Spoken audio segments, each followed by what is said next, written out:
So the methodology for this one was very interesting. A lot of what we do at the lab is very innovative.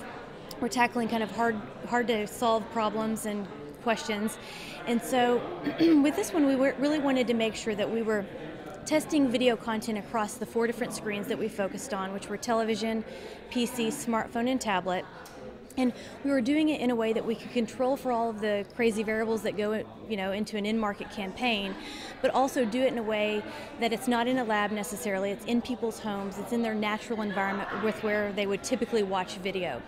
And so we purposefully did actually a lot of research before this research project, so research on research, to make sure that we were implementing it in a way where we could conquer all of that and have people actually view the video that we're testing on their own personal devices, in their own homes, and during times that they typically would be viewing that content. So the feedback loop was, again, recruiting them from a representative online panel sample, making sure that they're in the location and on the device that we want them to be on and where they typically watch video content.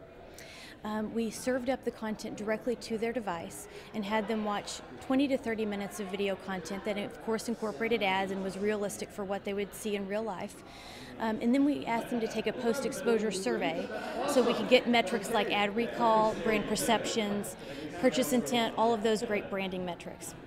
Afterwards, we wanted even more information from them, and we actually had them turn on their webcams on their PCs, and we did almost in-person interviews with them and had their faces, and they showed us their tablets and their smartphones and where they typically watch the content and answered some additional questions for us. So there was a great quantitative component to the test, but there was also this great qual as well.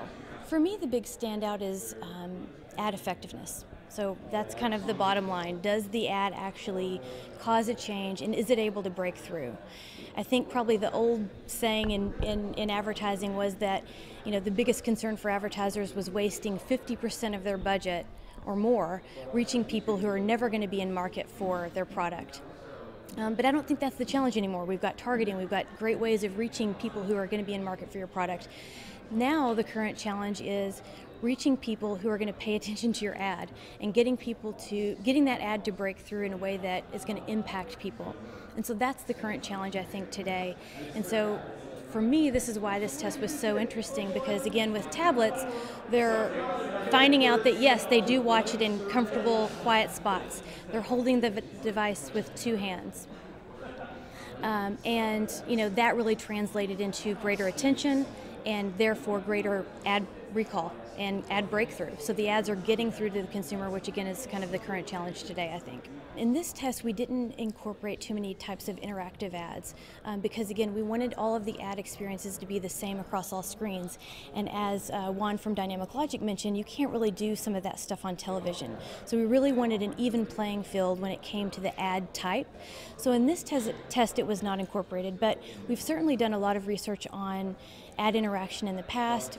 And when you can get somebody to actually interact with your ad and spend more time with your brand, we typically do see that leads to greater improved perceptions, ad recall, some of those traditional brand metrics. So I do think the two are correlated.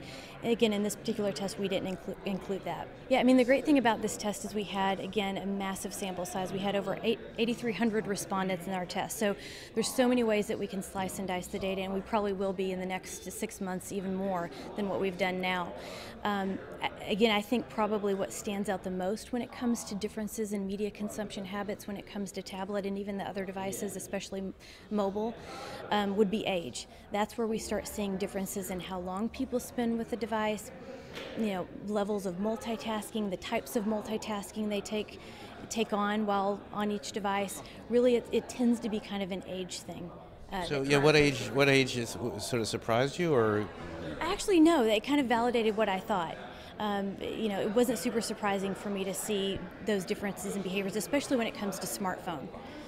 Younger people tended to do more activities on it, spend longer on their smartphone, that kind of thing, than some of the older cohorts that we looked at.